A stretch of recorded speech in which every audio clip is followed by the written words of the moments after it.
Ice cream daw sapat na, kaya binila na lang siya ng papa niya ng ice cream.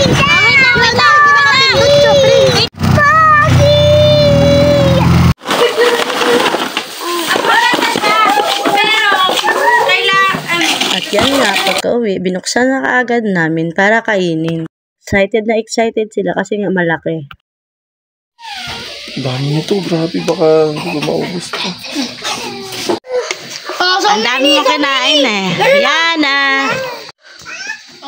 At yan nga, habang kumakain kami, napag-usapan namin na mamasyal na lang sa Olongapo.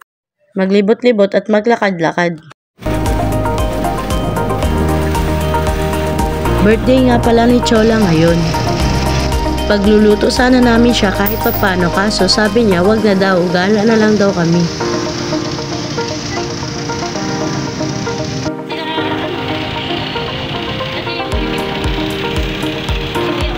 Dito namin naisipang magpunta sa SM Central. Ito naman kasi ang gusto ni Chola, ang magdala at maglibot-libot kahit wala namang bibilhin.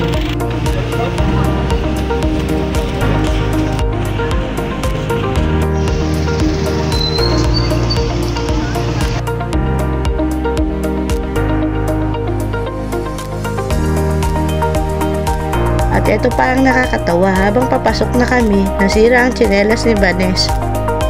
Gagawan muna namin yan ng paraan, pero pag may nakita kami mamaya na bilihan, bibili na lang kami. Hindi niya alam kung iiyak ba siya o tatawa.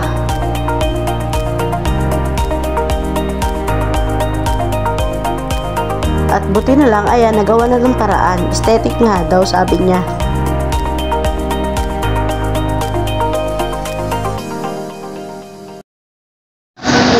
Ano masasabi mo, sira yung tsinelas?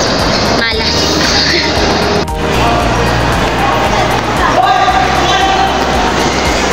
Puro lakad lang naman ang ginawa namin. Sa baba. Outfit check. Ako pala nakagawa yan. At dahil ginabi na kami, dito na rin siguro kami kakain. Oops, hindi dyan. Hindi namin yan afford. Dito na kami kakain.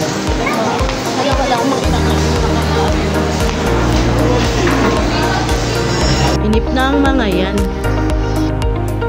Hindi naman kami masyadong gutom kasi hindi naman halata na lahat kami unrice yung plate.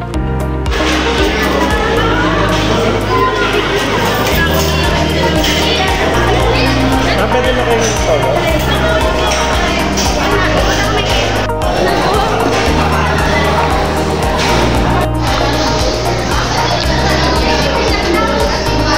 Mas matagal ang paghihintay ng order kaysa sa pagkain. At ayan, patapos na agad kami.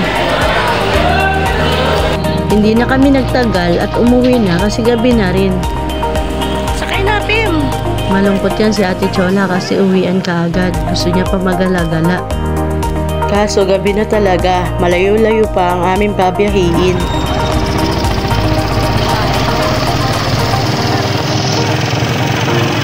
At habang nagbabiyahe kami pa uwi, nakakita kami ng ambulansya. Ito pala ay may isang aksidente nangyari dito sa may bandang Roosevelt.